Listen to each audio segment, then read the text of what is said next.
이렇게 기도회 이제 끝나고 이제 집에 갈 때쯤 되면은, 그래, 내가 정말 저 꼴보기 싫은 자식 새끼 정말 끌어안고 사랑하리라, 이런 마음 생기죠. 또 그냥 정말 미워 죽겠는 남편도 나 아니면 누가 저걸 데리고 살까, 내가 데리고 살아야지, 그런 마음도 생기고, 또 죽지도 않는 시어머니도 내가 그냥 모시고 살아야지, 이런 생각을 해요. 천사 같아, 성경 기도회 끝나면은. 근데 어느 날은 돈 때문에 주위 사람들한테 무시를 당했어. 그러면은 내 속으로 난 자식 새끼도 꼴보기 싫은 거야. 그래서 마음이 천사하고 악마가 동거를 하면서 어떤 날은 천사 같고 어떤 날은 악마 같고 그런 것 같아. 내가 어떤 친구가 나 지금 돈 1000만 원 없으면 나 죽어, 나 너밖에 없어, 돈 좀 꿔줘. 또 나밖에 없다 그러니까 또 나도 먹고 살기 힘든데 또 돈을 또 1000만 원 마침 걔가 탄 게 있어갖고 또 그때 1000만 원을 딱 꿔줬어. 근데 일주일 지났는데 그 돈을 들고 튀어서 야반도주를 했습니다. 내 돈을 들고. 그랬더니 그냥 내 돈만 띄워먹고 간 게 아니라 동네 사람들 돈 다 띄워먹고 그냥 밤에 도망간 거야. 처음에는 미워 죽겠죠. 그렇지만 시간이 지나면 우리 착한 천주교 교우들은 이런 생각을 해요. 오죽하면 밤에 도망을 갔을까. 내 돈 떼어먹고 가서 잘이라도 살아라. 내가 정말 열심히 돈 모아갖고 내가 또 모으면 되지. 그래갖고 콩나물 대가리 하나 아끼고 그냥 전기 하나 아끼고 그래갖고 500만 원 1년에 걸쳐서 겨우 복구를 해놨어. 남편 몰라. 그런데 소문이 들리는데 진짜 잘 산다고 소문이 들리는 거. 내 돈 떼어먹고 도망간 놈이. 그럼 그때부터 미쳐요, 안 미쳐요? 그때부터 미치는 거예요. 그래갖고 그냥 다시 또 마음 안에 그냥 천사가 있다가 확 저 밑에 있던 악마가 확 일어나갖고 쫓아가고 붙잡아갖고 감옥에 쳐놓고 싶은 그런 욕구가 생기죠. 그러니까 나는 착하다, 나는 악하다, 내가 보기에 그런 인간은 없어요. 끊임없이 선과 악이 싸우는데 내가 신앙생활을 통해서 선이 이길 수 있도록, 천사가 이길 수 있도록 나는 정말 착하다, 이런 사람은 없어요. 착한 사람도 끝에 가보면요 독하게 나오는 경우가 참 많거든요. 그 인간이거든요. 그런데 이런 선과 악에 대한 유혹을 우리만 받나요? 예수님도 받으셨나요? 안 받으셨나요? 받으셨어요. 40일 동안 단식을 하시고 난 다음에 너무 배고프셨어요. 그랬더니 악마가 짠하고 나타나갖고 당신 배고프지? 배고프니까 이 돌도로 뭐가 되라고 그래? 빵이 되라고 그래. 이 돌도로 빵이 되는 유혹은요, 우리 인간이 이 세상을 살아가면서 가장 많이 받는 유혹이에요. 돈에 대한 유혹, 빵에 대한 유혹. 내가 한 30년 동안 돈을 3억을 모았어. 그래갖고 이제 60에 은퇴를 했어. 3억이면 큰 욕심 안 부리고 연금에 넣으면은 앞으로 한 30년 동안 100만 원씩 나와요. 그럼 90살까지 뭐 뽐나게 못 살아도 굶어 죽진 않거든. 그럼 연금에 늘 생각을 해야 되는데 악마가 와서 꼬십니다. 그거에서 어떻게 먹고 살라고. 여기 펀드에다 넣으면은 내가 1년 만에 6억을 만들어 줄게. 그럼 확 눈이 뒤집혀져요. 1년 만에 6억이 된다고. 그래갖고 펀드에 맡겼어. 맡겼더니 이자가 막 한 달에 막 1000만 원, 2000만 원씩 막 나오는 거야. 이게 웬 노다지냐. 아버지 돈, 친구 돈 다 끌어갖고 한 500억을 만들어주면은 그 돈을 들고 악마는 켜요. 그래갖고 돈 날리는 사람 대한민국에 수두룩해요. 수두룩해. 그런데 여러분들, 저는 우리나라에 80년, 90년대에 이상한 병이 들어왔어요. 어떤 병이 들어왔느냐면 1 더하기 1은 2예요. 1 더하기 1은 10이 아니에요. 10만 원 가지고 10만 원을 벌을 수 있는 거지 10만 원을 가지고 100만 원을 벌을 수는 없어요. 이게 투기야, 투기. 떼돈 버는 거. 우리 마음 안에 다 도둑놈 심보가 다 들어있는 거야. 내가 저 땅 저기 뭐야 여기 뭐 여기도 뭐 땅 살라고 그러는데 하나는 500만 원이고 하나는 1000만 원이고 똑같은 땅인데도 그런 도둑놈의 심보가 다 들어있는 거예요. 이게 이런 욕심을 누가 이용하는 것 같고 악마가 이용을 해갖고 우리를 악의 구렁텅이 속으로, 절망의 구렁텅이 속으로 빠뜨리는 거예요. 제가 여기 우리 능평교우들도 왔지만 내가 능평에 본당 신부할 때 이 능평 그 태제곡의 언덕 넘으면 능평 태제곡의 언덕 넘으면은 천당역 분당이 있어요. 이 분당은 얼마나 살기 좋으냐면은 전선이 하나도 없어요. 전봇대가 하나도 없어요. 전부 다 지중매설이에요. 그래갖고 여름 봄에 딱 보면은 도로의 30m는 전부 다 조경을 꾸미게 돼 있어요. 그래갖고 정말로 꽃동산이에요. 동네마다 공원이 있고 중앙공원 있고 율동공원 있고. 그러니까 이 태제곡에만 넘어서면은 그런데 전선줄이 너무 많은 거야. 그래서 그냥 우리 능평에만 딱 들어서면은 분당에는 너무 깨끗한데 능평만 넘어서면은 미친년 머리 풀어헤쳐 전선줄 때문에. 그러고 우리 능평 사람들 꿈은 뭐예요? 천당역 분당으로 이사 가는 거야. 그래갖고 내가 32평짜리 아파트가 당첨이 됐어. 5억짜리. 근데 내가 가지고 있는 돈은 4억 5천밖에 안 돼. 이제 이 5천만 원만 있으면 난 천당역 분당으로 이사를 가는 거야. 그런데 이 5천만 원이 없는 거야. 그것만 되면 프리미엄부터 하고 7억이 되는 건데. 그러니까 제일 만만한 건 누구야? 우리 부모님. 평생 돈 모아갖고 돈이 있잖아요. 어쨌든. 그래갖고 부모님한테 가요. 어머니 아버지 내가 분당에 이제 이 아파트가 당첨이 됐다. 근데 내가 5천만 원이 부족하다. 그러니까 이 5천만 원만 나한테 꿔주시면은 내가 7억이 되니까 잘 모시겠다. 이렇게 사탕발림을 하고 돈을 꿔달라고 그랬는데 이미 대한민국 천주교 할머니 할아버지들은 나한테 강의를 들었어. 절대 자식들한테 재산 주지 말라는 강의를 들었어. 한 푼도 주지 말라는 강의를 들었어. 나는 돈 없다. 딱 잡아떼는 거예요. 그럼 느닷없이 늙은 부모님이 미운 거야. 왜? 내 욕심을 채워주지 않기 때문에. 그렇죠? 형제 친척한테 갔는데 아무도 꿔주는 사람 없어. 온 세상 사람들이 다 미운 거야. 누가 원하는 거야? 악마가 원하는 거예요. 욕심을 채우지 못해가고 마음 안에 분노가 일어나갖고 죄악의 구렁텅이 속으로 끌고 들어가는 거죠. 그런데 우리 능평은 32평이 2억 5천이면 그때 샀어요.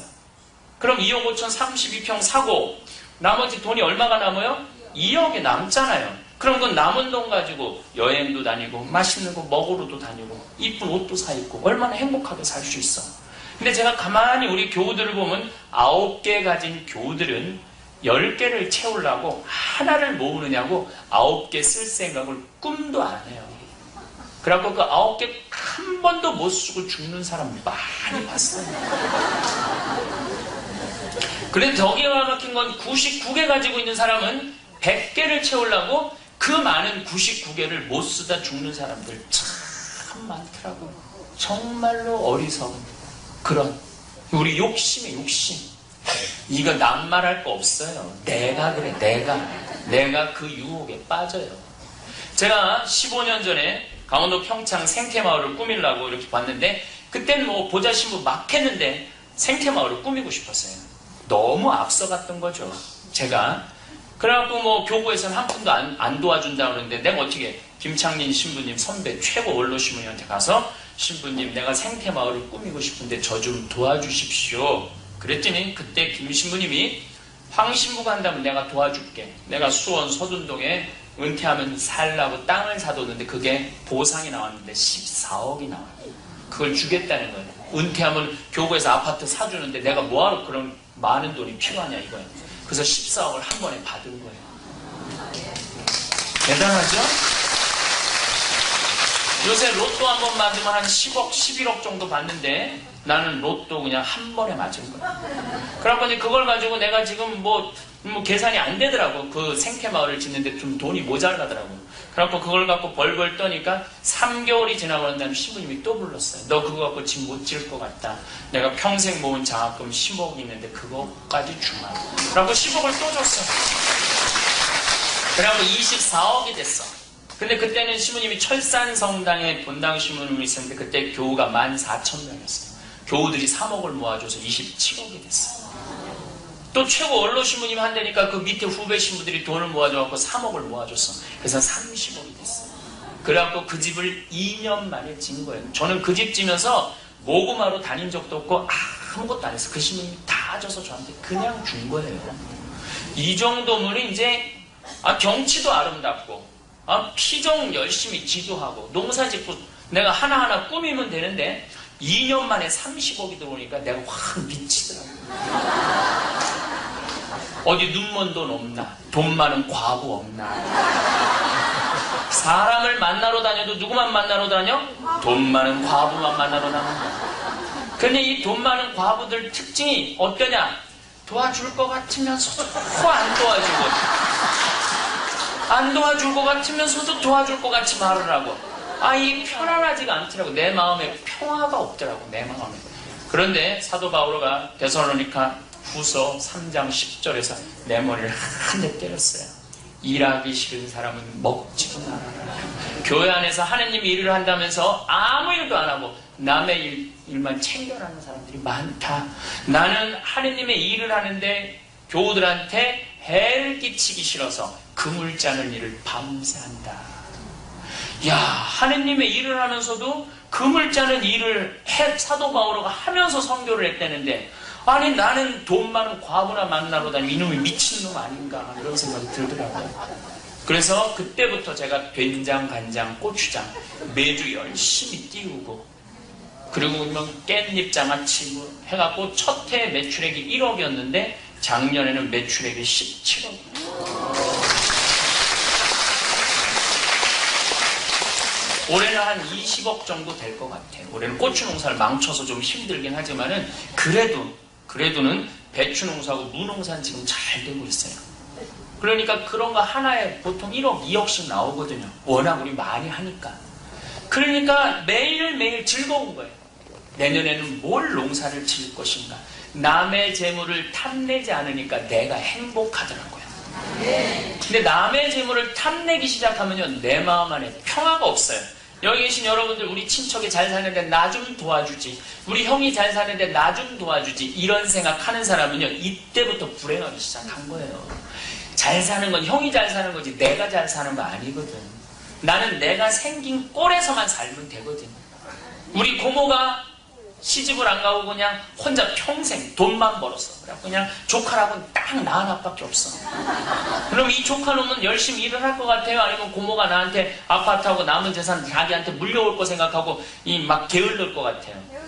게을르기 십상이에요. 그래서 부자가 있는 친척, 그 친척이 부자가 있으면 그 주위에 있는 사람 다 불행하다고 생각해요. 상대적 박탈감 때문에. 이게 욕심 때문에, 욕심. 내게 아니면 탐내지 말아야지. 성당에서도 마찬가지야. 성당 짓는다고 그러면, 야, 하느님 집을 져지는구나. 내가 정말로, 내가 이 아버지 집을 내가 정말 질 수 있다면 내가 할 수 있는 능력 다 봉헌하면 그걸로 끝이면 되는데, 나는 봉헌 안 하고 성당에서 제일 부자가 얼마 내나 그것만 보고 있는 거야. 그래, 막 500만 원 딱 냈어. 저거 5억 낼 수 있는 사람인데 저거 500만 원밖에 안 낸다고. 이 사람은요, 내가 보기에는요, 500만 원 낸 부자보다도 더 나쁜 사람이에요. 자기만 하면 되죠. 남 하는 것까지. 그것도 남의 재물 탐내는 거하고 똑같은 거예요. 그래서 우리가 마음의 평화를 깨트리는 거예요. 마음의 평화를.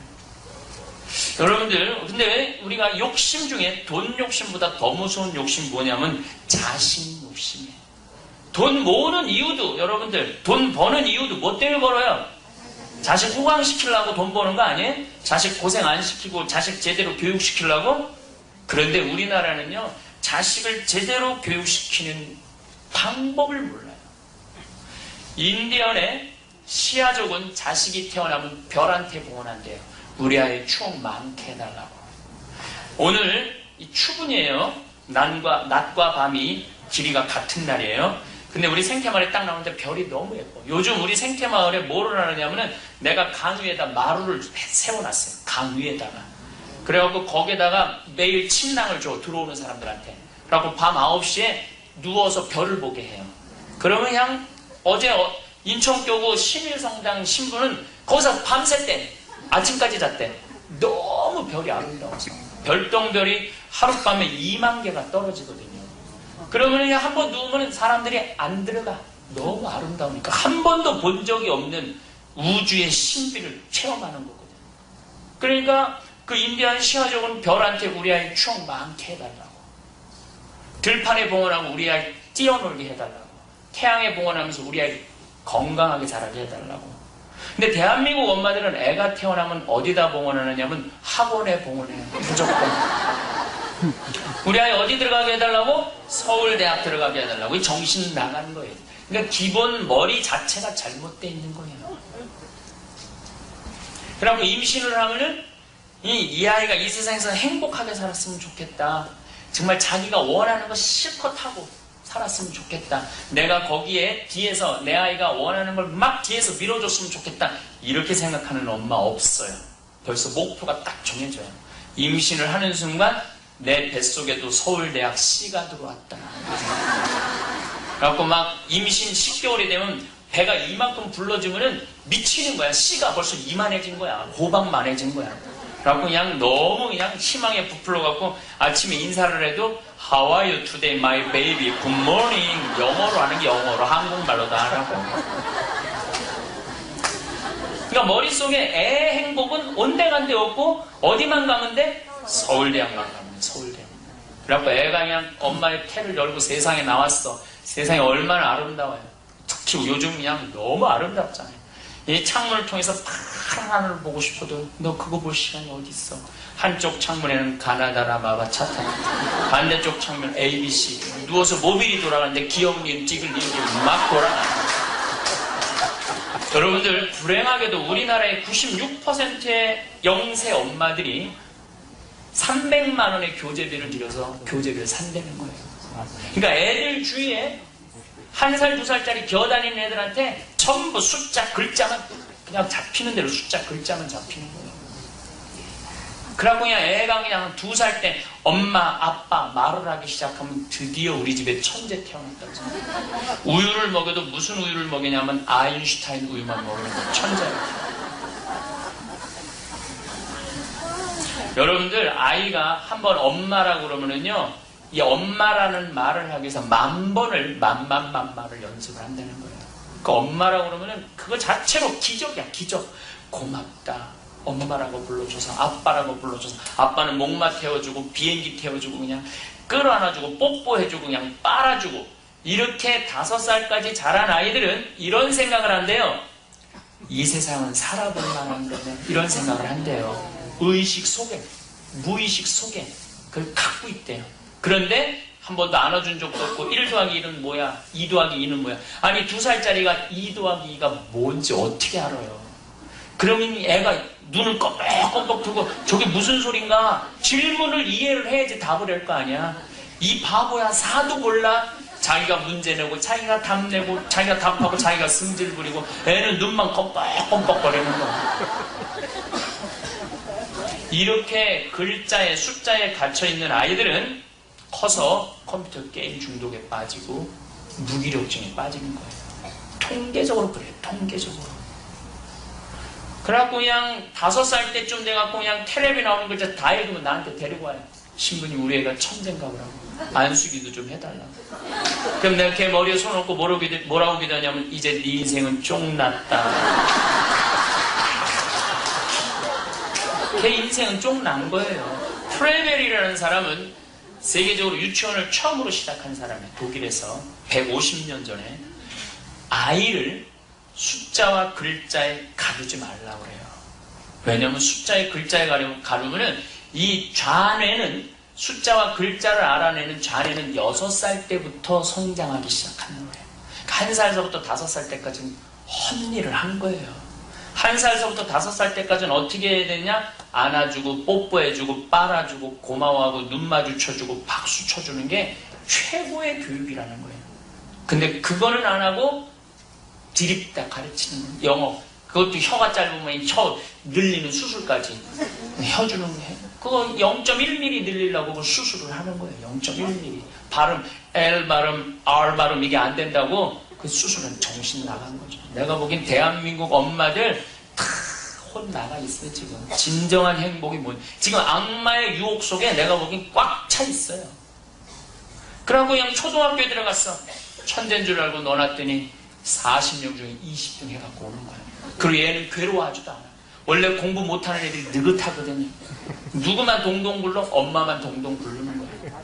그냥 그 성적표를 보고 두들겨 패도 받아쓰기 100점 중에 50점 받아오고 그냥 맨날 놀이터에서 놀기만 하고 그냥 공부는 엄마만 소리 지르지 애는 전혀 안 해. 그럼 얘가 가망성이 없으면은 엄마는 괴롭지만은 힘든 결정을 해요. 우유를 아인슈타인 우유에서 서울 우유로 바꿔요. 서울 우유로 바꿔서 먹이기 시작하는 거예요. 6년 동안 이렇게 서울 우유를 먹였어. 이놈이 딱 중학교 올라갔는데 초등학교 때 말 안 듣는 거하고는 차원이 틀려요. 여러분들 언제부터 여러분들 자녀들이 말을 안 들을까요? 중학교? 초등학교 5학년? 기준쯤? 유치원부터 말 안 듣는 애는 걔는 그냥 완전히 걔는 완전히 땡치네요. 유치원부터 말 안 들으면 어떻게 하려고. 언제부터 말 안 듣느냐면은 여러분들보다 키가 커지는 순간부터 말 안 들어요. 그게 기준점이에요. 엄마가 내려다 보이기 시작하면 그때부터 엄마가 가짜나 보이는 거예요. 아무리 소리를 질러도 하나도 안 무서워요. 아무리 소리를 질러도. 그러고 보니 학원을 땡땡이를 까는데 땡땡이 까고 컴퓨터 게임하고 저 밤 10시에 들어왔어. 이미 학원에서 전화 받아서 애가 일주일 동안 학원 안 왔다고. 근데 이놈은 뻔하게 거짓말하는 거. 학원 다녀왔다고. 게임방에서 게임하는 거 엄마가 이미 확인했는데 이놈의 새끼 어디서 거짓말을 하냐고. 내가 너 게임방에서 게임하는 거 확인하고 학원에서 전화 받았는데 그냥 그 귀싸대기를 키가 이만큼 크잖아요. 요즘 애들이 다 170, 180 되잖아요. 다요 안 다요? 안다 손이. 더욱이 또 아들이 고개만 한번 젖히면 손이 그냥 허공을 날아가는 거야. 그러면 어딜 피하느냐고 붙잡고 또 때리면 그때서 아들이 엄마 손을 잡고 흰 눈동자 95%, 까만 눈동자 5%, 엄마보다 눈을 더 뒤집어요. 확 뒤집고 제발 나 공부하라고 그러지 말라고. 나 지겹다고 엄마를 확 밀쳐내면요. 엄마는 마룻바닥이 확 널브러지는 거예요. 그리고 그 마룻바닥을 붙잡고 흐느끼면서 너무 괴롭지만은 힘든 결정을 다시 하는 거예요. 우유를 서울 우유에서 연세 우유로 바꿔요. 그러고 이제 연세 우유를 이렇게 먹였는데 고등학교 딱 올라갔는데 아니 이게 뭐 수학 능력 모의고사를 봤는데 15% 안에 들어야지 서울에 있는 학교를 들어갔는데 막 30%, 40% 뒤로 밀리는 거예요. 그럼 소리도 못 질러요. 왜 소리를 못 질를까? 고등학교 때는요, 엄마가 원수같이 보여요. 아들 입장에서는. 나를 이제까지 이렇게 괴롭혔다. 저 엄마가 싫은 거. 한마디만 하면 막 문을 치는데 힘이 얼마나 주니 문이 뻥뻥 뚫리는 거예요. 그러니까 그냥 아무 소리도 못하고 그 모의고사 성적표를 받아보고 엄마는 괴롭지만 다시 한번 힘든 결정을 해요. 우유를 연세우유에서 건국우유로 바꿔요. 건국우유. 그리고 건국우유를 또 그렇게 먹였는데 결국 고등학교 3학년 때 보니까 서울에 있는 학교는 도저히 못 갈 것 같아요. 그래서 마지막으로 먹이는 우유가 저지방 우유예요. 지방대학만은 저지하겠다고 저지방 우유를 먹이는 거예요. 그렇게 저지방 우유를 먹였는데 결국은 지방대학에 갔어. 그러면 자식이 미운 거예요. 여러분들 우리나라 초등학교, 중고등학교, 대학생들 중에 누가 부모하고 사이가 제일 나쁘냐면 대학생들이 제일 사이가 나빠요. 그 정도 되면 부모를 이해를 해야 되는데 이게 완전히 말이 안 통하는 거예요. 그래서 집을 떠나버리는 거예요. 부모님하고 마주치기도 싫은 거예요. 한 집에서 쳐다도 안 보고 밥도 같이 안 먹는 거예요. 여행을 같이 가 꿈도 꾸지 않는 거예요. 무슨 여행을 가요? 정이 있어야지. 평생 엄마의 역할은 온데간데 없고 선생님의 역할만 했어요. 그렇잖아요. 초등학교 때는 선생님 역할 하다가 중고등학교 때는 시험 감독관이 돼버려요. 성적 감독관이 돼버려요. 그러니까 부모라고 생각 안 드는 거예요. 그러니까 떠나가는 거예요, 아이들이. 그리고 난 다음에 아이가 떠나고 난 다음에 그때서 아이의 빈 공간에 대해서 엄마들은 허전해하는 거예요. 그게 바로 빈둥지 증후군이에요. 다 떠나고 나만 남았어요. 나한테 남은 게 아무것도 없어. 그래서 그때는 이제 갱년기가 또 시작되네. 우울증이 오기 시작하는 거예요. 참 심각하죠. 근데 공부 잘하는 놈도 사실 소용없어요. 반에서 1등하고 전교 1등하고 서울대학 갔어. 양복 입고 삼성 연봉 여기서 8,500. 좀만 지나면 1억이야. 그냥 양복 입고 출근하는데 내가 나눴는데도 어쩜 저렇게 잘생겼어. 빛이 번쩍번쩍 나. 그렇게 빛이 번쩍번쩍 나는 아들일수록 더 여우 같은 년이 나타나서 낚아채는 거예요. 그걸로 끝나는 거예요. 그날은. 여러분들 자식 잘 키워놔도 아무 소용없어요. 이제는 효도는 끝난 시대예요. 효도는 언제 효도가 있느냐면은 부모님이 평균 연령이 46세 때 100년 전에 그땐 효도가 있었어요. 그땐 20살 난 자식이 40살 난 부모님 죽지 말라고 손가락 깨물어서 입에다 피 넣어줬어요. 그럼 20살 난 자식이 부모의 은혜가 고마워서 키워준 은혜가 하여야 같아서 죽지 말라고 그렇게 손가락 잘라서 입에다 넣어줬을까요? 부모 은혜 때문에 넣어준 게 아니에요. 이유는 딴 데 있어요. 동생이 17살, 14살, 11살, 8살, 5살, 2살이야. 이렇게 줄줄이 나놓고 지금 죽으면 누가 키워야 돼? 장남이 키워야 되거든. 그러니까 죽지 말라고 그런 거예요. 그래서 옛날에는 자식이 그렇게 애절하게 효도를 했던 거예요. 근데 요즘 죽어요, 안 죽어요? 안 죽어. 이게 뭐 60이 돼도 안 죽고 70이 돼도 안 죽고 80이 돼도 갈 생각을 안 해요. 그러니까 자식이 모시다가 지쳐요, 안 지쳐요? 지쳐요. 그러니까 여러분들 이제 효도 받아먹는 시대는 끝난 거예요. 작년 2월달 우리 생태마을에 대장암이 걸린 개신교 자매가 하나 왔어요. 우리가 뭐 서로 마리아, 루시아, 데레사 그러니까 나한테 쓱 오더니 신부님 나도 세례명 하나 달라는 거야. 뭐 돈 드는 것도 아닌데 요한나 이거 너 가지라. 내 줬어. 돈 드는 것도 아닌데 요한나가 됐어. 요한나 자매가 우리 집에 있는 동안 내가 작년에 위암이 걸렸잖아요. 위암이 걸려갖고 보험금이 1,000만 원이 나왔어요. 우리 형수가 4번을 벗는데 1,000원짜리 4번을 벗는데 1,000만. 하여튼 나는 운은 무지하게 좋은 놈이에요.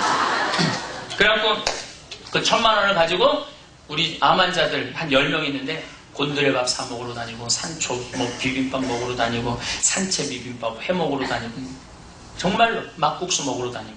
근데 이 자매는 뼈까지 전이가 된 거예요. 완전히. 그래갖고 죽기 일보 직전이야. 근데 날 길에서 만나는 날 꼭 끌어안으면서 이런 말을 하더라고요. 신부님 나 아무래도 죽을 것 같아요. 그런데 자기는 딸한테 안 미안하대요. 자기가 빌딩 청소해갖고 딸 대학 졸업시켰대요. 남편한테 안 미안하대요. 남편 3개월 동안 한 번도 안 와봤다는 거예요. 평생 자기 돌보지도 않았다는 거예요. 근데 누구한테 미안하냐면 자기한테 너무 미안하대요. 여기 신부님하고 3개월 동안 살아보니까 인생이 이렇게 즐거운데 돈이 없어도 이렇게 즐거운데 막국수 3,000원, 5,000원 먹으러 다녔는데도 너무너무 즐거웠는데 왜 자기는 한 번도 자기한테 밥 사줄 생각을 해본 적이 없다는 거예요. 남이 사주지 않는 한은 자기는 자기 돈으로 사 먹은 적이 없다는 거예요. 한 번도 자기 이쁜 옷 사 입은 적 없다는 거예요. 10만 원짜리 들고도 자식 생각고 만 원짜리 사 입고 48년 동안 고생만 하다가 죽는 자기한테 너무 미안하다는 거예요. 여기 계신 여러분들 열심히 사느냐고 애쓰지 않으셨어요? 애썼죠? 그럼 누구한테 잘해줘야 돼? 그럼요. 맛있는 거 먹고 싶으면 냉면 먹고 싶으면 가서 사 먹어요. 무슨 돈으로? 휴학시키고 학교도 못 다니는 놈들 무슨 공부도 못하는 놈들 무슨 걸 목을 메고 학교를 보내. 저는 제가 강원도 평창에 들어간 지 8년 됐어요. 능평에 있을 때 비전동에 있을 때 교우들이 줄 서서 밥 사줬어요. 평창에 들어가니까 밥 사주는 한 사람도 없어요. 해만 지면 오늘도 7시 반에 나오는데 깜깜해요. 그 깜깜은 여러분들 상상이 안 갈 거야. 정말로 내 다리가 안 보여요. 그래갖고 내가 강시가 돼버려요. 왔다 가다 강시가 돼버려요. 다리가 보여야지 돌아다닐 거 아니야. 다리가 보여야지. 그러니까 갈비 사준 사람 아무도 없어요. 그럼 나 갈비 먹고 싶으면 내가 뭐라 그러냐면은 창현아 갈비 먹고 싶니? 가자 내가 사줄게. 난 내가 사줘요. 그래서 난 먹고 싶은 거 내가 가서 다 사 먹어요. 난 억울할 거 하나 없어요. 내가 뭐 사 먹는데 억울할 게 뭐 있어? 내 돈 가지고. 그렇잖아요. 여러분들도 마찬가지예요. 여러분들 가서 사서 드세요. 무슨 돈으로? 휴학시키고. 지가 다니라 그래. 지가 벌어서. 옷도 마찬가지예요. 옷도 내가 좀 여자하면 좀 허벅지 트어진 옷도 하나 입고 가슴 보일랑 말랑한 이런 옷도 좀 이브닝 드레스도 하나 있어야 될 거 아니야. 그냥 맨날 몸빼바지 그냥 색깔 그냥 군복 색깔 그냥 1년 내내 철모 뒤집어 쓰고 군복 색깔 1년 내내 그냥 입고 그러지 말고 이쁜 옷을 사 입어요. 내가 미국에 이제 강의를 가려고 그러는데 양복이 괜찮더라고요. 그래갖고 서울 무슨 수서성당에 강의를 갔는데 강사료로 130만 원을 줬어. 3시간 강의를 했는데 그래갖고 그 돈, 그 바로 밑에 문정 아울렛이 있더라고. 그래갖고 내가 가서 이 양복 내가 두 벌 사입고 내가 가서 미국 강의 갔다 왔어요. 이거 내 돈으로 사입은 거, 내 돈으로 남이 사준 게 아니라. 난 내가 사입고 싶으면 내가 가서 사입어요. 뭘 누가 사주기를 뭘 바래. 우리 어머니가 작년 내 영명 축일 때 너무 이쁜 옷을 사입고 오셨어요. 그래서 내가 어머니한테 그랬어요. 아들이 사줬냐 딸이 사줬냐 그랬더니 어머니 하시는 말씀이 사주긴 누가 사줬냐고 방송에 보니까 옷 사입고 싶으면 지 돈으로 사입으라고 해서 내 돈으로 사입고 왔다고.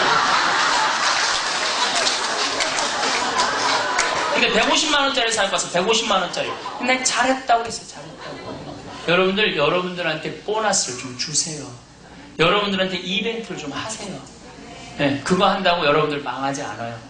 그거 한다고 굶어 죽지 않아요. 그리고 정 돈 없으면 애 휴학시키고 애는 1년 동안 여러분 이게 100살까지 살 인생이에요. 4년 축원하고 부모가 돈 대주는 건 잘하는 짓이 절대 아니에요. 세상도 중간에 경험하고 아이가 스스로 돈도 벌게 하고 그래야지 부모 귀한 줄도 아는 거예요. 여행 다니고 싶으면 다니시고 여행 다니세요.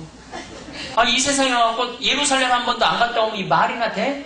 그래요 안 그래요? 하느님 믿는다면서 예루살렘 한 번도 안 갔다 오고 나는 이제 과달루페 갔다 왔고 루르도 갔다 왔고 내년 2월 달에는 어디 갔다 오면 스페인 파티마 갔다 왔고 포르투갈 그냥 예루살렘은 2년에 한 번씩 갔다 오고 그 달에 번 건 그 달에 다 쓰자 이게 내 신조예요. 다음 달 여기 계신 분들 10년 후에 호강한다 20년 후에 호강한다 그때까지 살아있을 줄 누가 알아요? 오늘 안 행복한 사람은 내일 행복하지 않아요.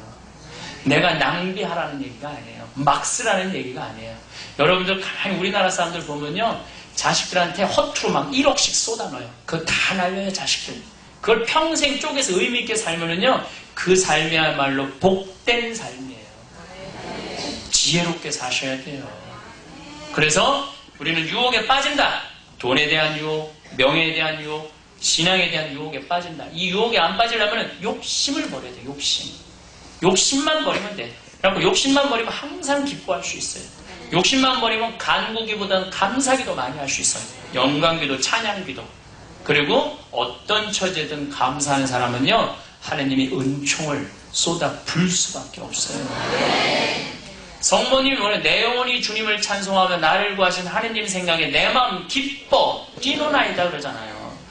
이 엘리사벳이 뭐라 그래요? 당신이 우리 집에 들어왔을 때 내 태중의 아기가 기뻐 뛰놀았다고 그러잖아요. 그러니까 우리가 기쁘다는 건 신앙의 표현이에요. 그러니까 내일부터 자식들 너무 걱정하지 말고 여러분들이 먼저 행복해야 돼요. 자, 내가 행복이 가득 차야지 그 행복을 나눠줄 수 있는 거예요. 내가 행복하지 않으면 짜증, 신경질, 원망만 해요. 그러니까 누구를 위해서 오늘부터 많이 신경 쓰세요? 본인을 위해서 신경을 많이 쓰시기 바랍니다. 살아오면서 우리는 한 가지 놀라운 사실을 깨닫게 됩니다. 바로 우리 마음속에는 서로 다른 두 목소리가 끊임없이 속삭이고 있다는 것입니다.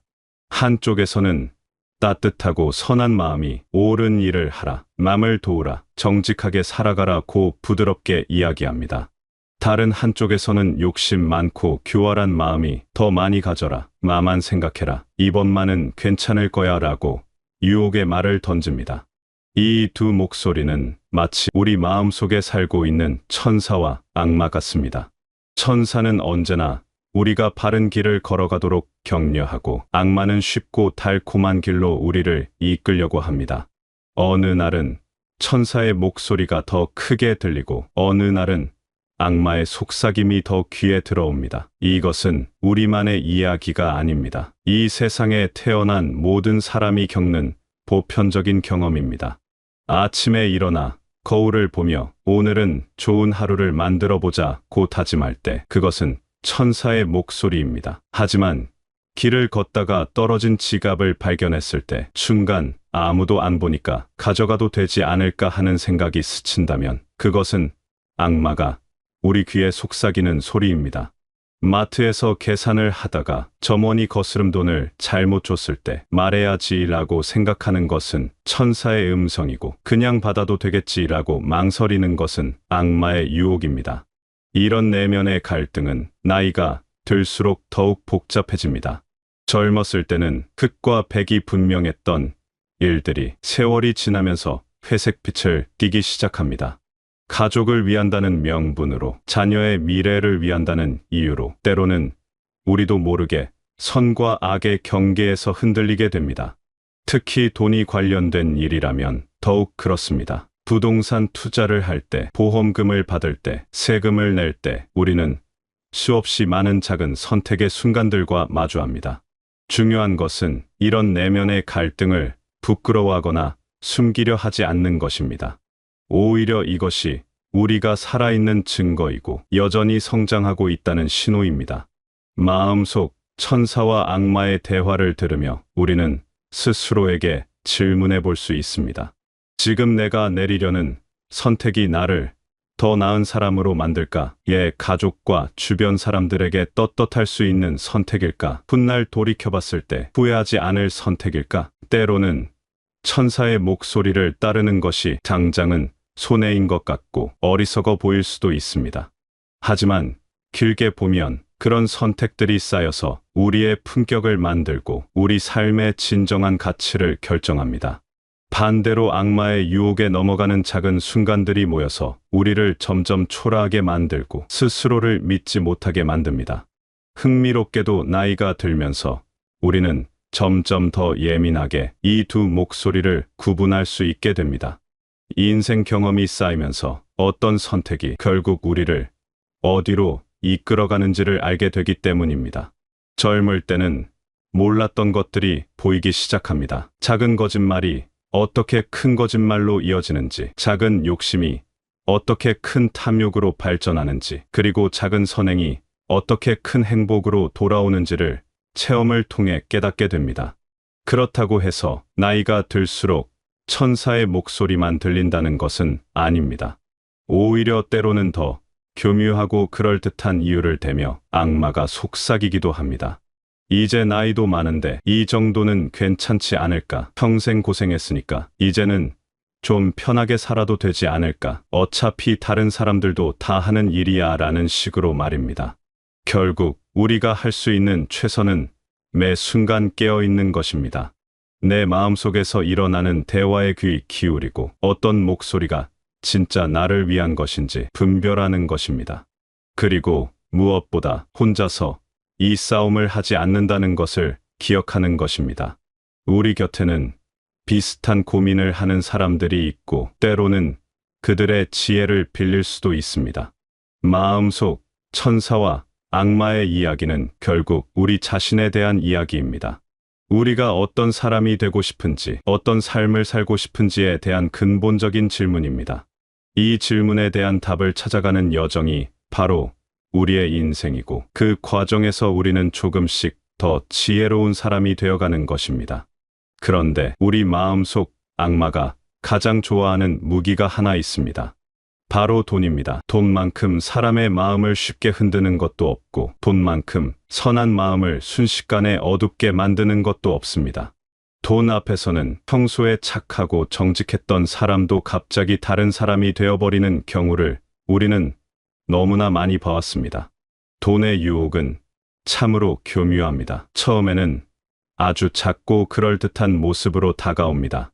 이번 한 번만, 누구나 이 정도는 해, 나도 살아야지라는 달콤한 속삭임으로 시작됩니다. 세금을 조금 덜 내도 괜찮다고, 영수증을 조금 부풀려도 문제없다고, 보험 청구를 약간 과장해도 된다고 우리 귀에 속삭입니다. 그리고는 어차피 큰 회사나 정부는 돈이 많으니까 이 정도는 눈치채지도 못할 거야 라고 우리를 안심시킵니다. 하지만 돈에 대한 욕심은 마치 소금물과 같습니다. 마시면 마실수록 더 목이 마르게 되죠. 처음에는 작은 부당한 이익으로 만족했던 사람이 점점 더 큰 것을 바라게 되고 결국에는 걷잡을 수 없는 탐욕에 빠져들게 됩니다. 이웃과의 작은 금전 거래에서 시작된 다툼이 결국 법정으로까지 가는 경우를 우리는 주변에서 종종 목격합니다. 형제자매 간에 유산 문제로 원수가 되어 평생 등을 돌리고 사는 가족들의 이야기도 그리 낯설지 않습니다. 특히 나이가 들면서 돈에 대한 불안감은 더욱 커지기 마련입니다. 건강에 대한 걱정, 미래에 대한 불확실성, 자녀들에게 짐이 되고 싶지 않은 마음이 모두 돈과 연결되어 있기 때문입니다. 이런 불안감을 악마는 놓치지 않습니다. 더 많이 모아둬야 해. 이런 기회는 다시 오지 않을 거야. 지금 아니면 언제 하겠어라며 우리의 불안을 부추깁니다. 돈에 현혹된 사람들의 모습을 보면 참으로 안타깝습니다. 평생 성실하게 살아온 사람이 말년에 투자 사기에 걸려 모든 것을 잃는 경우, 자식들에게 더 많은 것을 물려주려다가 무리한 사업에 손을 댔다가 오히려 빚더미에 앉게 되는 경우, 이런 일들이 일어나는 걸까요? 그것은 바로 돈이 가진 마력 때문입니다. 돈 자체는 선하지도 악하지도 않습니다. 그저 우리가 살아가는데 필요한 도구일 뿐입니다. 하지만 문제는 우리가 돈을 바라보는 마음가짐입니다. 돈을 생활의 수단으로 보느냐, 아니면 인생의 목적으로 보느냐에 따라 우리의 삶은 완전히 달라집니다. 돈이 수단일 때는 우리가 돈을 다스리지만 돈이 목적이 되면 돈이 우리를 다스리게 됩니다. 진정으로 지혜로운 사람은 돈의 가치를 알면서도 돈에 휘둘리지 않는 사람입니다. 필요한 만큼 벌고, 필요한 만큼 쓰고, 필요한 만큼 저축하되 그 과정에서 자신의 양심을 팔지 않는 사람입니다. 부당한 이익 앞에서 아니다라고 말할 수 있는 용기를 가진 사람입니다. 비록 당장은 손해인 것 같아도 정직한 길을 선택할 수 있는 사람입니다. 돈에 대한 건전한 태도를 갖기 위해서는 먼저 우리 자신을 돌아봐야 합니다. 나는 지금 돈을 위해 무엇을 포기하고 있는가? 돈을 벌기 위해 내가 소중히 여기던 가치들을 저버리고 있지는 않은가? 더 많은 돈을 위해 가족과의 시간, 친구와의 우정, 자신의 건강을 희생하고 있지는 않은가? 이런 질문들에 솔직하게 답해보는 것이 필요합니다. 또한 돈의 진정한 의미에 대해 생각해봐야 합니다. 돈의 최종 목적은 무엇일까요? 그것은 바로 행복입니다. 우리는 행복해지기 위해 돈을 벌고 행복해지기 위해 돈을 씁니다. 그런데 돈을 벌기 위해 불행해지고 돈을 모으기 위해 괴로워한다면 이것은 본말이 전도된 것입니다. 수단이 목적을 잡아먹은 것입니다. 돈에 대한 욕심을 다스리는 가장 좋은 방법은 감사하는 마음을 기르는 것입니다. 지금 내가 가진 것에 만족하고 작은 것에도 기뻐할 줄 아는 마음을 가지는 것입니다. 더 많이 가진 사람과 비교하며 부러워하기보다는 덜 가진 사람들을 생각하며 자신의 처지에 감사하는 것입니다. 그럴 때 우리는 돈의 노예가 되지 않고 돈의 주인이 될 수 있습니다. 결국 돈 앞에서 우리가 보여주는 모습이 바로 우리의 진짜 인격입니다.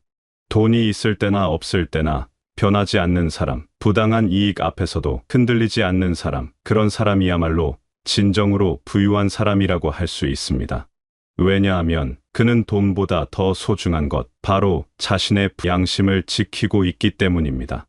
그런데 돈보다 더 위험한 욕심이 하나 있습니다. 바로 자녀에 대한 욕심입니다. 이상하게 들릴 수도 있습니다. 자녀를 사랑하는 것이 어떻게 욕심이 될 수 있을까요? 부모가 자식을 아끼고 더 나은 미래를 만들어주고 싶어 하는 것이 잘못된 일일까요? 물론 자녀에 대한 사랑 자체는 아름답고 숭고한 감정입니다. 하지만 그 사랑이 욕심과 만나면 때로는 독이 되어 자녀와 부모 모두를 불행하게 만들기도 합니다. 자녀에 대한 욕심은 보통 선한 마음에서 시작됩니다. 내 아이만큼은 좀 더 나은 삶을 살았으면, 내가 겪었던 어려움은 겪지 않았으면, 남들보다 뒤처지지 않았으면 하는 마음 말입니다. 이런 마음 자체는 자연스럽고 당연한 부모의 심정입니다. 문제는 이런 선한 마음이 점점 비뚤어져서 자녀의 진정한 행복보다는 겉으로 드러나는 성과에만 집착하게 될 때 생깁니다. 우리는 자녀의 성적표를 받아들고 한숨을 쉬어본 적이 있습니다. 다른 집 아이와 비교하며 속상해 본 적이 있습니다. 우리 집 아이는 왜 이럴까? 저 집 아이는 참 부럽다. 내가 뭘 잘못했을까? 하며 자책해 본 적도 있을 것입니다. 이런 감정들이 쌓이고 쌓이다 보면 어느새 우리는 자녀 자체보다는 자녀의 성과에 더 관심을 갖게 됩니다. 자녀에 대한 욕심이 생기면 우리는 점점 더 많은 것을 요구하게 됩니다. 더 좋은 성적, 더 좋은 대학, 더 좋은 직장, 더 좋은 배우자.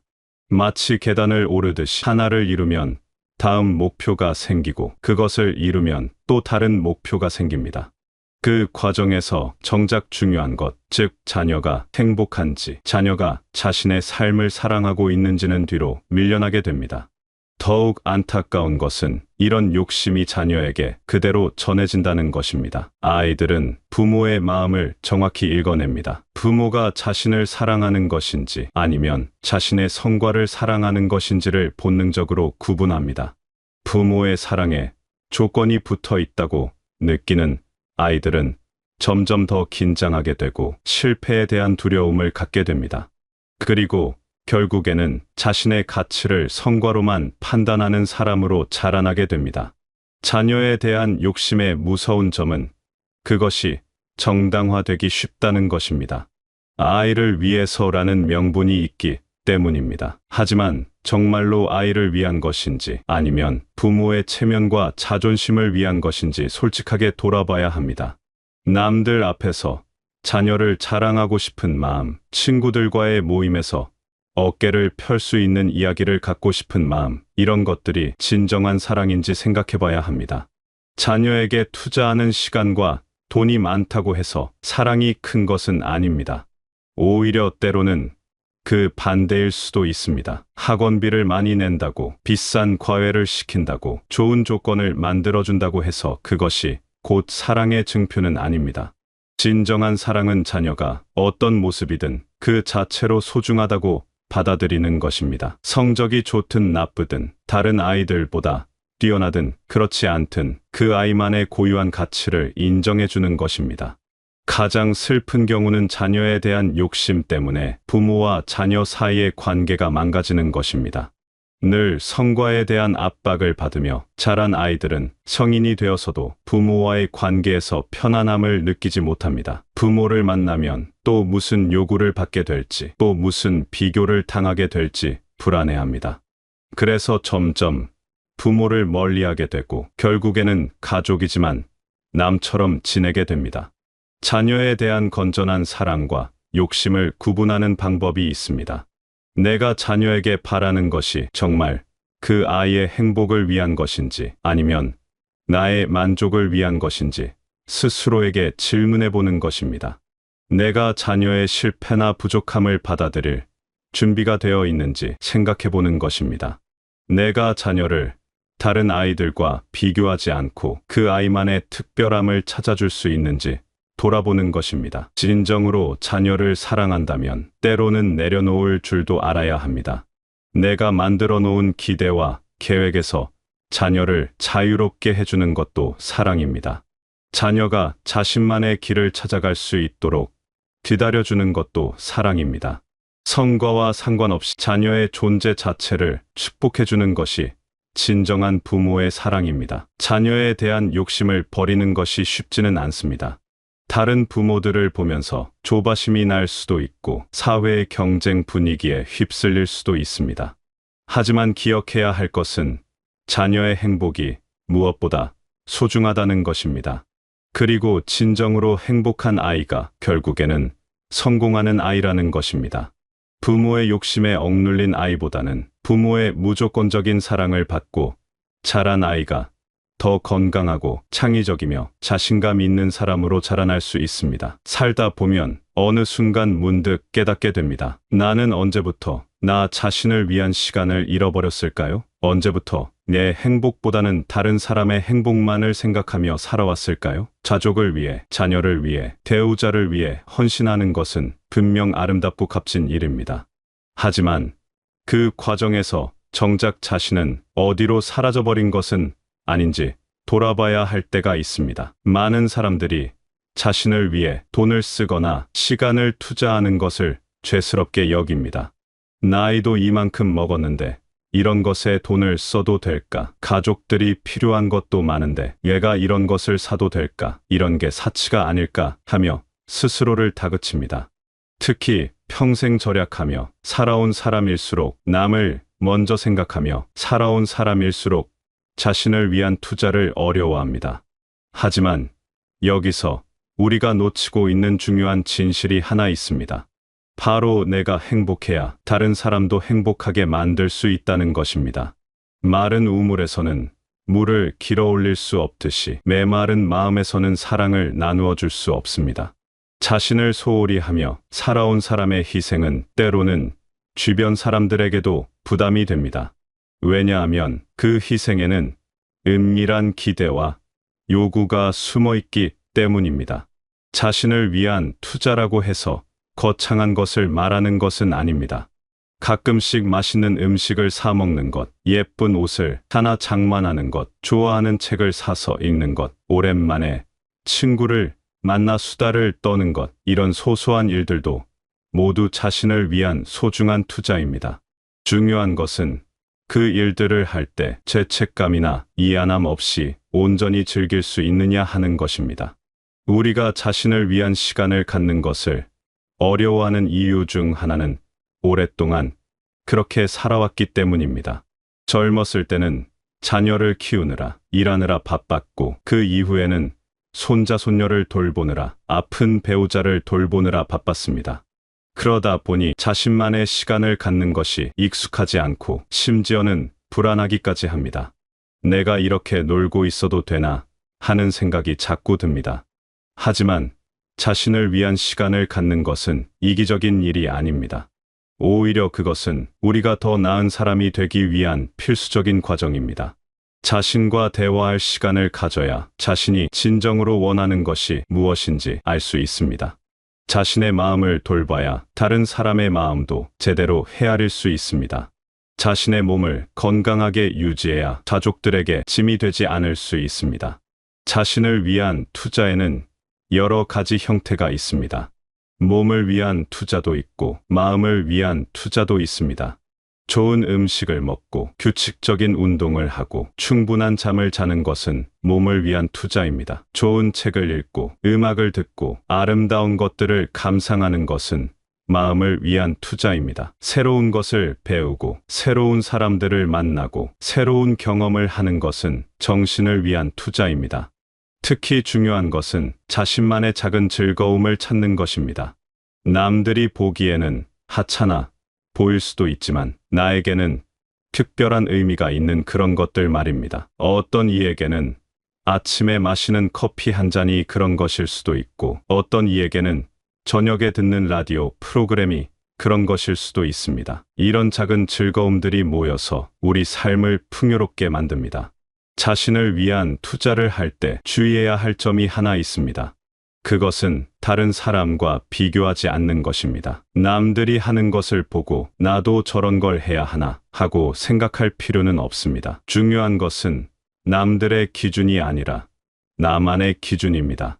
내가 진정으로 좋아하는 것, 내게 진정으로 의미 있는 것을 찾아 그것에 투자하는 것이 중요합니다. 또 하나 중요한 것은 자신을 위한 투자를 할 때 가족들의 이해를 구하는 것입니다. 갑자기 자신만을 위한 시간을 갖기 시작하면 가족들이 당황할 수도 있습니다.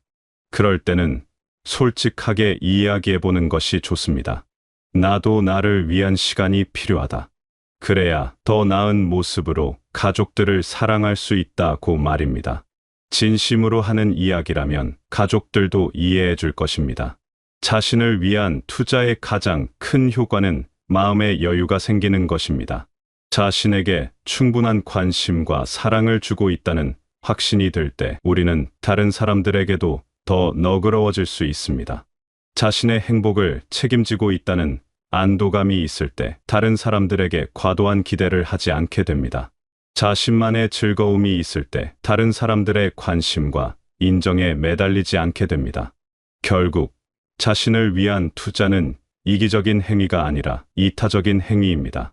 자신을 잘 돌보는 사람이 다른 사람도 잘 돌볼 수 있고 자신을 사랑할 줄 아는 사람이 다른 사람도 제대로 사랑할 수 있습니다. 자신에게 관대한 사람이 다른 사람에게도 관대할 수 있고 자신을 용서할 줄 아는 사람이 다른 사람도 용서할 수 있습니다.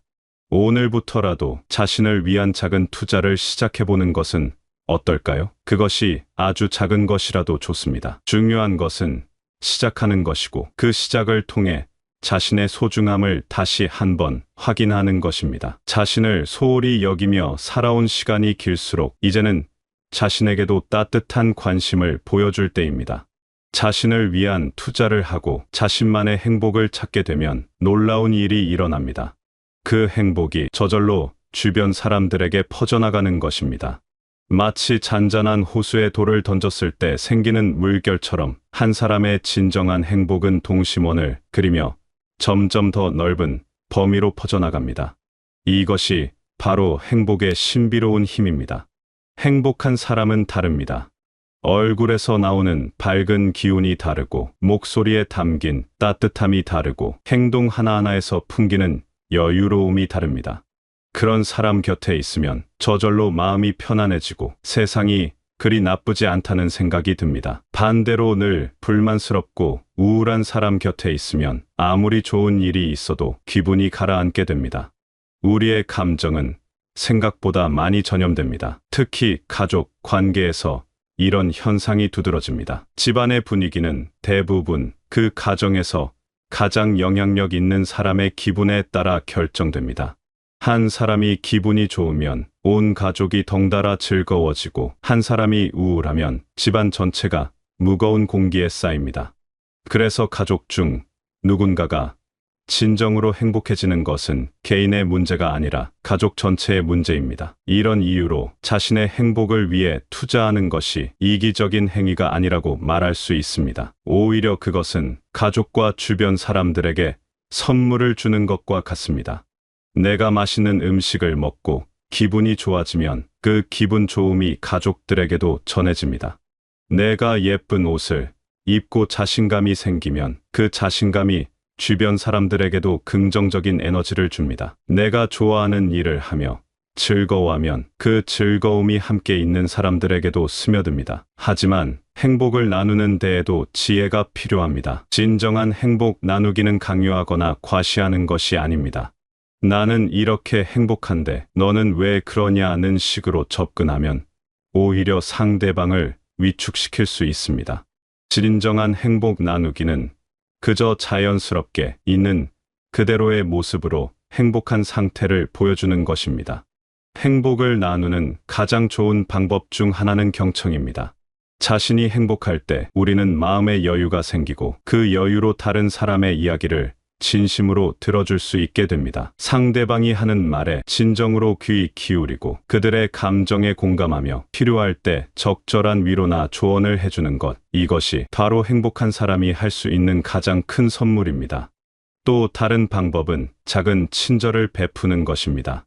하지만 여기서 말하는 친절은 거창한 것이 아닙니다. 마주치는 사람에게 따뜻한 미소를 짓는 것, 엘리베이터에서 다른 층 버튼을 눌러주는 것, 길에서 무거운 짐을 든 사람을 도와주는 것, 이런 작은 친절들이 모여서 세상을 조금씩 따뜻하게 만듭니다. 그런데 행복을 나누다 보면 때로는 상처받을 수도 있습니다. 선의로 베푼 친절이 오해받을 수도 있고 진심 어린 조언이 잔소리로 받아들여질 수도 있습니다. 이럴 때 상처받거나 실망하지 말고 그저 내가 할 수 있는 만큼 했다고 생각하면 됩니다. 중요한 것은 결과가 아니라 과정에서 보여준 진심입니다. 행복을 나누는 삶을 살다 보면 자연스럽게 감사하는 마음이 커집니다. 다른 사람들이 내 행복에 어떤 식으로든 기여했다는 것을 깨닫게 되기 때문입니다. 가족들의 사랑, 친구들의 우정, 이웃들의 배려, 심지어는 모르는 사람들의 작은 친절까지, 이 모든 것들이 내 행복의 소중한 재료들이었다는 것을 알게 됩니다. 이런 깨달음은 우리를 더욱 겸손하게 만듭니다. 내 행복이 온전히 것만이 아니라 나는 사람들의 도움 덕분이라는 것을 인정하게 되면 자연스럽게 그 행복을 다시 나누고 싶은 마음이 생깁니다. 이것이 바로 행복의 선순환입니다. 받은 행복을 나누고 나눈 행복이 다시 돌아와 더 큰 행복이 되는 것입니다. 행복을 나누는 삶은 또한 우리에게 삶의 의미를 찾게 해줍니다. 단순히 자신만을 위해 사는 삶에서는 느낄 수 없는 깊은 만족감을 경험하게 됩니다. 내가 누군가에게 도움이 되었다는 것, 내 존재가 세상을 조금이라도 더 나은 곳으로 만들었다는 것을 느낄 때 우리는 진정한 삶의 보람을 느끼게 됩니다. 마지막으로 기억해야 할 것은 행복 나누기의 완벽함은 필요 없다는 것입니다. 때로는 실수할 수도 있고 때로는 부족할 수도 있습니다. 하지만 그런 불완전함조차도 우리를 더욱 인간적으로 만들어줍니다. 완벽한 사람의 행복보다는 불완전하지만 진심 어린 사람의 행복이 더 큰 울림을 줍니다. 지금까지 살아오면서 우리는 참으로 많은 것들을 경험했습니다.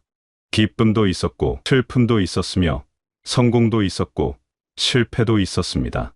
사랑하는 사람들과의 아름다운 추억도 있었고 때로는 아픈 이별의 순간도 있었습니다. 이 모든 경험들이 모여서 지금의 우리를 만들었습니다. 그런 우리에게 이제 남은 시간은 그동안 쌓아온 지혜와 경험을 나누며 자신과 주변 사람들의 행복을 위해 사용할 시간입니다. 더 이상 무엇인가를 증명하거나 성취해야 한다는 부담을 잦을 필요는 없습니다. 그저 있는 그대로의 자신을 사랑하고 그 사랑을 주변에 나누어 주면 됩니다. 세상은 여전히 복잡하고 어려운 곳입니다. 하지만 우리 각자가 자신만의 작은 행복을 만들고 그것을 나누어 간다면 세상은 분명 조금씩 더 따뜻한 곳이 될 것입니다. 그리고 그런 세상에서 우리 모두는 더욱 의미 있고 아름다운 삶을 살아갈 수 있을 것입니다. 우리의 존재 자체가 이미 축복이며 우리가 지금까지 걸어온 길 자체가 이미 충분히 가치 있는 여정이었다는 것을 기억하시기 바랍니다.